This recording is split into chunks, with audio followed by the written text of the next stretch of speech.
بسم الله الرحمن الرحیم. ډاکټر صاحبانو نن زموږ موضوع د اگزوپتالمیک ګایټر باره کې. ډاکټر صاحبانو دې ته مونږ ګریوز ډیزیز هم وایو.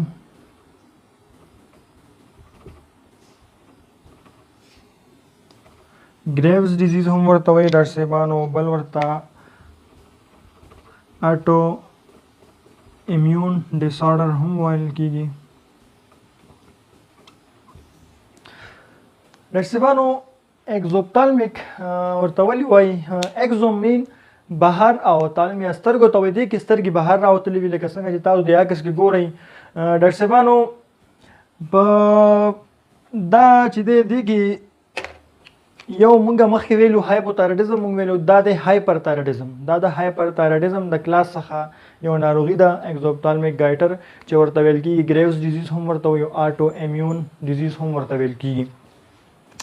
څنګه چې موږ ډاکټر صاحبانو تیر لیکچر کې ویلو، کله چې د تایراید هارمون لیول برابر شي، T3 T4 چې کله برابر وي او نور اضافه کیږي، لیول یې های کیږي، نو هغه د نیگیټیو فیډبیک سیستم په واسطه واپس ځي او د پیچوټری څخه د TSH هارمون چې دی هغه انهبیټ کوي چې نور تایراید سیل سټیمولیټ نشي او نور T3 T4 هارمون جوړ نه کی.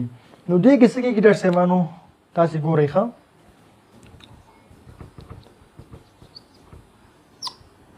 ډاکټر صاحبانو د پیچوټری څخه TSH افرازیږي. صحیح شو.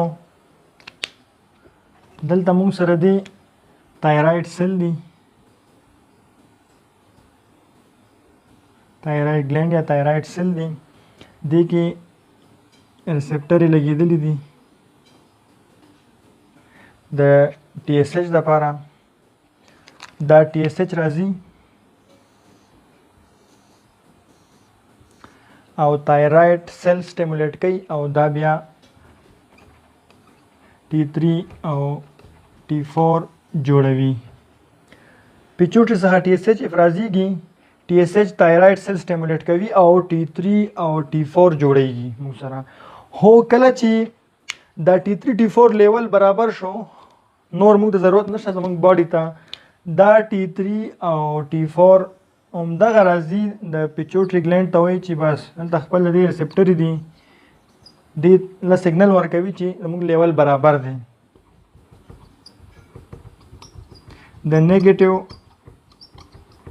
فیډبیک سیستم په ترو راځي او TSH چې دی TSH بلاک کوي، انهبیټ کوي چې نور مزید تایراید هارمون جوړ نشي، یعنی دا سیل نور T3 او T4 سیکریټ کول سټاپ کی.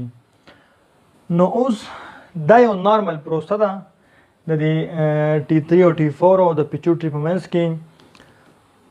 ډاکټر صاحبانو په دې کې څه کیږي؟ دې ته آټو امیون ډیزیز ته ولې آټو امیون ډیزیز وایي؟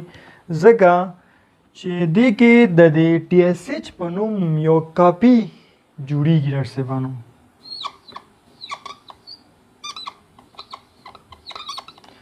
دغه شان انټي باډي جوړیږي ډاکټر صاحبانو، د TSH په شکل په شیپ یو انټي باډي جوړیږي.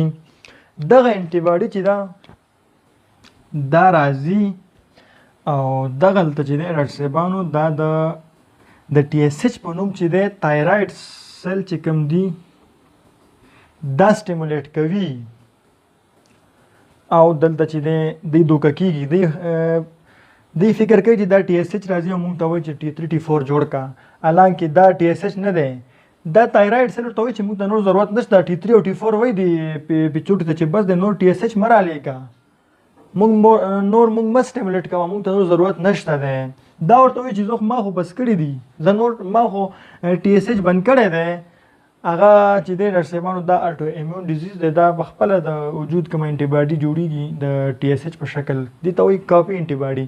دا راځي او د تایراید چې کوم سیل دا سټیمولیټ کیږي او نور T3 او T4 جوړیږي. نو دې کې ډاکټر صاحبانو د تایراید هارمونز لیول ډیریږي، دې ته وایي هایپرتایرویډیزم. صحیح شو ډاکټر صاحبانو. دا د هایپرتایرویډیزم د کلاس څخه یو ناروغي د اګزوپتالمیک ګایټر.